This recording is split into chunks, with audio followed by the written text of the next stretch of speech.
Nag-let go ko because I deserve it. Maayong adlaw kanimo DJ Sam. Ingon man sa imuhang mga viewers o tigpaminaw ning imong programa.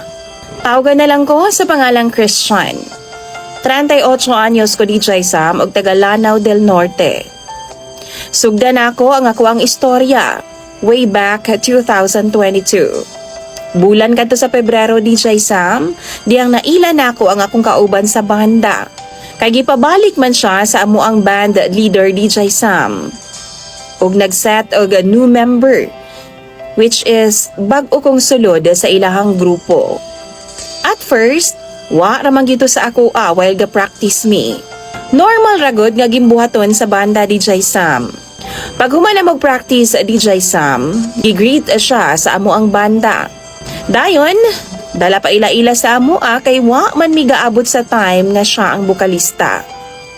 So while ga-discuss ang amo ang band leader, nitutok siya sa ako DJ Sam og niingon, "Tisoy lagi ka nga bata ay." Nganda lang nato siya og Zay. Naay duha ka mga anak DJ Sam ug naa po siya live-in partner. Pero wa sila gauban ato nga time kay iyahang kapuyo atong tungura naa daw sa Luzon na narbaho. Na-shock ko DJ Sam kay nganong nakaingon siya ni adto og diretso sa ako nga di magyud unta mi close sa tinuod lang jud. Mao to ni katawar ako DJ Sam og gibaliwala ra nako tong tanan. Sa dihang nakadungog ko sa rason nganong nawa siya sa una sa grupo. Tungod kay nabuntis daw siya DJ Sam ug ipapahulay usa siya kay aron makatutok po daw siya tapos niadto po daw dayon sa Luzon para mag-ipon sila sa pares niya. Apan wa nagkasinabot maong niuli siya Mindanao. Naluoy ko sa sitwasyon niya DJ Sam. Tungod anang wa siya givalue sa lalaki. Kay lagi nasakpan ko nun yang dunay lain nga karelasyon. Akong simpatiya na aniya. Siyempre, babae man siya, maluoy gid ta. Pero wa ra gyud na sa ako DJ Sam.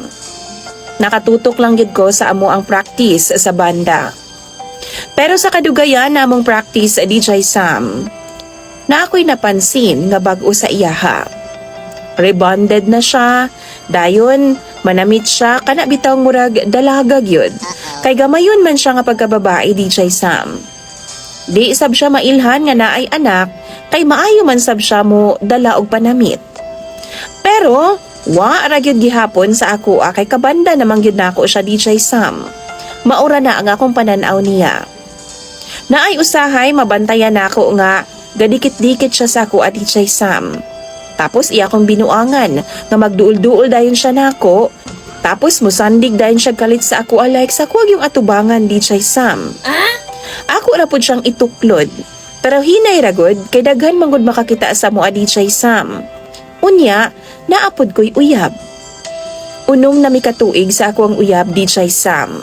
Kadugayan DJ Sam, nagatutok na siya sa kuha. Mailang baya ko? Kay wa ko masanay og ingana ba? Wa ko masanay nga naay nagaingon ana sa kuha. Maghisgot-hisgot siya about sa akong love life. Moana siya nga, wa daw siya kita kay alangan. Naman nga ako ang girlfriend sa layo. Sa kadugayan DJ Sam, murag nagkagusto na gyud ko niya. Pero wa lang gyud nako ginapahalata. Naay kas-aga ni no, nagtukar mi sa isa ka establishment. While nagtagad sa amo ang set, daghan man og banda nga nanukar pod atong tungura DJ Sam. Mutapad gyud siya sa akong asa ko. Naikas-aga ni no nga nag-istoryahanay ming duha about sa iyahang review kay nag-review man siya sa board exam. Dayon namangha ko DJ Sam. Kay ni anak ko nga tarong nga ha, kay isa baya ka sa amo ang ipagmamalaki basta makapasar ka. Nikalit na siya duol na ako DJ Sam og niingon nga kung makapasar ko, Chris, magpakasal ta ha. Na-shock gyud ko DJ Sam. Kay baw kong binuang rato niya. Dayon, nikawat na siya og kiss nako sa aping. While nagmeeting ang banda, ni anak ko nga, huy, ayaw anak kay bad baya na. Pero deep inside, DJ Sam, nakuyawan ako. Kay naabaya mi mga kanya-kanyang pares. Niabot ang panahon, mga 3 months to DJ Sam. Ako anag yung napagtanto nga naa na gyud ko'y gibati para sa iyaha. Gusto ko magka-timey, mag-uban ming duha, pero busy siya sa iyahang anak. Tapos di pud ko gusto nga maguba ang bonding nilang mag-ina. Pero wa madugay, nakaibaw na siya sa akong gibati. Nangita siyag time og pamaagi DJ Sam nga magkita gyud ming duha. Gasikreto migkita DJ Sam og duna gyud nahitabo sa amua. Nakabuo na ang mga promises sa DJ Sam, mga ingon ana. Taman saba sa akong makaya DJ Sam, gahatag pud ko. Nagasuporta kog pang diaper sa iyang duha ka mga anak ug panggatas po DJ Sam. Dili permi pero kanang naa ko'y extra, hatagan nako siya. Kay naa man pud ko'y work DJ Sam. Mangaon mi sa gawas sa kuyog iyang anak. Naay time gani no ni uli ang iyang pares gikan sa Luzon, sige siyag hisgot nga, sige daw silag away, pag late na siya moabot. Sige siyag overtime sa work DJ Sam.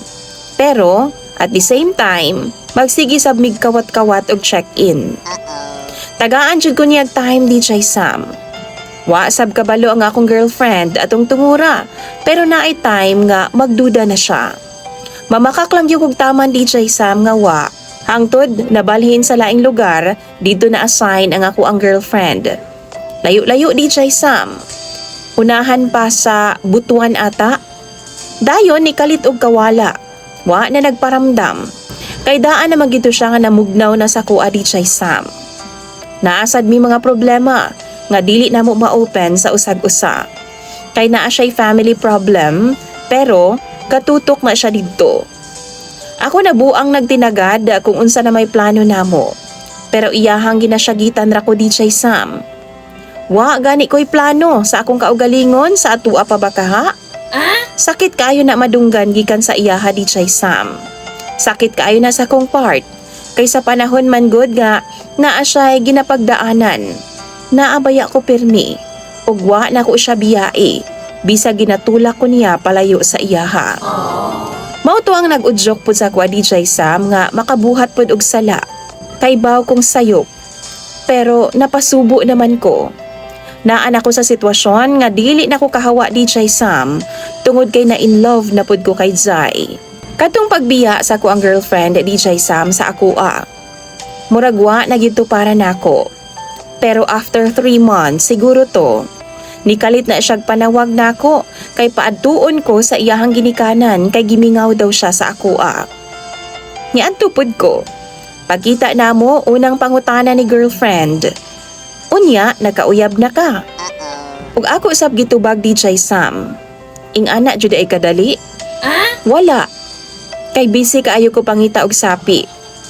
Kay gusto na ako mabuhi ang akong self ug daghan pod kog plano sa akong kinabuhi. Nakita na ako sa iyang naong DJ Sam. Naduna sab siya'y gusto nga iistorya sa akoa. Pero wa na lang ko mangutana. Kay di ko gusto nga masakitan ko. Paghawa na ako sa ilang balay ni chat ko niya, nga gimingaw man ko nimo oy. Kalit ra manggod kag pamiya nga way pananghid. Iya harapod kong gitubag DJ Sam og cry nga emoticon. Wa gid mi ga-open sa among mga problema sa among relasyon. If nagbuwag na ba mi or nagbalik na ba mi? Wa gyud. Padahan gyapon mi gakita ni Jai DJ Sam. Alternate ang among pagkita ni girlfriend, pero if mag-uban ming duha wa man po'y mahitabo. Mag-uban-uban rami somewhere sa syudad DJ Sam kay naaman ko'y motor. Dayon mamalit mi para sa ilang balay kana bitaw mga sudanon ug uban pa. Dayon balik na pud mig biyahe para mag-work. Kami ni Jai, ako siyang gipasabot about sa amo ang duha ni girlfriend nga wa gyud nagakahitabo sa amoa. Pero di siya mutuo DJ Sam. Pero gagunit gihapon mi sa amo mga promises nga magpadayon mi ni Jai. If ever mabulgar mi, let it be na dayon. Pero ako gyud siyang giprotektahan kutob sa akong mahimo DJ Sam. Kay ilado baya siya. Na-confront na pud siya sa iyang tita DJ Sam nga naa gyud mi relasyon. O kung mahimo, makasal na silang duha sa iyahang live-in partner para hapsay na ang tanan. Pero wa siya nagpakasal. kaysa ako ara siya DJ Sam. Niabot jud ang among relasyon og 3 ka tuig. And mao ra gihapon ang among sitwasyon. Tago-tago, pero hinay-hinay na akong duol sa ilahang pamilya. But one time, DJ Sam, namugnaw gyud ming jay. Pila na gyud to ka buwan, DJ Sam, nga wa mi ana-ana. Kay murag gusto na nako lagi nga itama na ang mga bagay-bagay. Ma-okay na sila sa iyang partner, kay bawo magid ko DJ Sam nga wa sila gabuwag. Naalay mga misunderstandings, kumbaga. Last month lang, DJ Sam, nilarga siya pa Maynila. Kay naaday adtuon related daw sa work. Nananghid siya nga mag-istorya daw sila sa lalaki. Tuod man nag-talk sila DJ Sam. Okay na unta to, kaso nasakpan man niya ang iyang partner nga naay ka-fling nga 2 ka buok. Nabuang na siya dito pinakalit DJ Sam. Nag-away sila sa lalaki and nangayo pa daw sorry. Magbag-o na gid daw siya. Iya kong gipahibaw DJ Sam. Pero sa amua ato, bugnaw na. Mura nami og amiga ba og mag-amigo. Pag-abot niya sa airport, ako siyang gisundo. Og dito na niya gisaysay ang tanan-tanan DJ Sam. Nga maulagi daw to'y nahitabo. Og nakita na ako nga grabe gid niyang hilak DJ Sam. Nakita na ako nga love gid niya ang lalaki. Pero wa siya kabalo sa iyang buhaton. Nangaon mi sa usa ka place nga dati na namong ginakanan. Didto, nag-let go na ko DJ Sam. Oo, nidawat siya, pero ana siya DJ Sam. Gusto daw niya nga pabalikon ang lalaki dinhi sa Mindanao. Kay nabalaka daw siya. Giaway naman niya ang 2 ka babae daw DJ Sam. Gi-block na po daw sa iyang partner ang 2 ka babae ug okay na daw sila. Katong tungora, sakitan kaayo ko. Pero wa ko'y mahimo kundi i-let go siya. Kay maluoy man ko sa mga bata. Giprangkahan na daw niya ang lalaki DJ Sam nga para sa bata na lang gidunta daw ang ilang koneksyon. Katong sa una ba nga bag-o pa mi. Pero karon nakita na ako ilang koneksyon DJ Sam. Okay man sila, happy pa man gani. Maong naka-decide ko nga pabayaan na sila para ma-okay na ang ilang pamilya. Nangayo kog pasaylo DJ Sam sa iyaha. Gidawat man noon niya DJ Sam og nagsaad nga di na ko manghilabot pa nila para makatutok na pud siya nga isettle pod ang ilang problema og maabot na sa kasal ang tanan DJ Sam. Dugay na sila DJ Sam actually nga nag-uban. Kasal na lang gid ang kulang. Duda na pud sila'y mga anak. Oo, sakit kaayo sa akong part. Kay gusto na ako nga ako ang makasave sa iyang sitwasyon. Pero no, naay plano ang Ginoo para nako. And I know nga ma-feel nako nga di gyud mi para sa usag-usa. Gustuhon man ako DJ Sam pero dili nako kaya. Kay feeling nako daghan siya gitago sa ako ang sobra jud ko nga nasakitan. Sama sa love gid niya ang lalaki. Mas gipili na akong mulayo o ma-okay sila. Kaysa naman magkami DJ Sam. Pero naa gihapon ang guy, konektado gihapon sa mga bata. Di pagyud miipon, kay lisod kaayo. Wa gyud na kaybaw ang iyang pamilya DJ Sam nga naa ako sa iyang kinabuhi. Kay sige man gihapon sila hisgot sa guy pati ang mga bata. Maghilom na lang ko DJ Sam. Sakit kaayo sa tago. Permi kong way mahimo. Tungod kay amigo ang ilang tanaw sa akoa. Karong Paskuha DJ Sam, sige ra kog hila kay kalit lang kong gibiyaan sa ere. Nibalik man gud siya Maynila. Kuyog na ang iyang 2 ka mga anak ug didto sila gapasko DJ Sam. Daan na siyang gaingon nako. Di lang ko mabalaka kay igo ra gyud daw sila magbonding sa papa sa iyang anak. Kumbaga, pagbigyan niya ang mga bata nila. Karon wa na siya nagparamdam. Nag-expect na pud ko DJ Sam nga magbalik na sila. Ug wa na pud ko'y balak nga magsinamok pa nila. Bahala nini akong gibati. Kay baw kong mawara ni kadugayan. Love ba yagid na ako siya DJ Sam? Dawat na ako iyang mga anak. Apan di gyud pwede. Labaw na DJ Sam nga niingon ang iyang anak nga di daw dapat mangitag laing papa. Dapat katura jud daw. Og nakasala pasayloon. Bata na gud nang gaingon DJ Sam maong nagpaubaya na gyud ko. Di ko gusto nga mapareha sa ako ang produkto sab sa way klaro nga pamilya. As of now, na ako sa healing stage. Why nakabalo sa akong sitwasyon kung unsa ang akong kasakit karon. Tabangin na lang ko ninyong ampo nga ma-okay na ko puhon. I know na iplano si God nako. Dili pa na ako masabdan karon. Pero pag abot sa panahon, ma-reveal ra na ang tanan. Salamat kay DJ Sam sa pagbasa ning akong istorya nga pertig yung taasa. And to you, Zai, I love you until now, but I have to let go kay deserve sab nako nga inani ang akong sitwasyon. Kay ako man pod ang nisulod sa relasyon. Pasaylo ako ninyo. Amping ka kanunay, always mo sa akong prayers nga magmalipayon unta ang inyong panag-uban sa imong partner. Kamo sa imong tibuok pamilya.